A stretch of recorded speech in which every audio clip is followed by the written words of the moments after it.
These are FACs, fast attack craft, which are spearheading the Sri Lankan Navy's fight against the Tamil Tigers' sea arm, the Sea Tigers.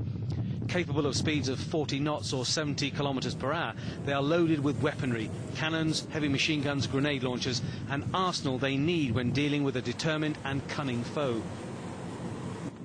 These are the Sea Tigers in action, filmed by their own people during an attack. They move in formation, each taking a turn to strike, operating at fast speeds. Over the years, the Sea Tigers have evolved into a deadly fighting force. But since last August, the Sri Lankan Navy has claimed a number of successes, taking control of much of the area around its main naval base in Trincomalee. At present, we have additional resources to counter them, but we are developing ourselves in acquisition of additional units as well as improving our capability. In the last year, they say they've sunk 10 Sea Tigers craft, inflicting, they claim, hundreds of casualties. But they have lost 114 men and a number of boats of their own. Their biggest threat, though, is from waterborne suicide bombers. The Sea Tigers suicide craft are almost impossible to detect. They're very dark, they're very low in the water, they can't be picked up by radar. The only way to find them is by heat detecting systems. But even then, they're travelling so fast, they're almost impossible to shoot. This action again was filmed by the guerrillas. Sea Tigers craft engaged the Navy, and then suddenly the boat is struck and holed by a suicide bomber. Within minutes it sinks. The dead are left floating.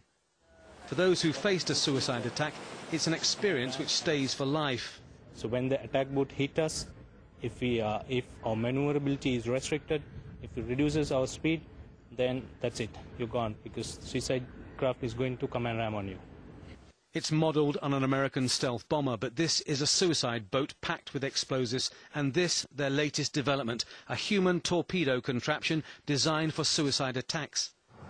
The Navy is desperate to cut off the Tamil Tiger supply lines from the sea, but in the east, for example, it covers 123,000 square kilometres of sea, almost impossible to patrol. They stage searches of fishing boats, but with 180 kilometres of coastline in this area, it's easy for Tiger supply boats to get through.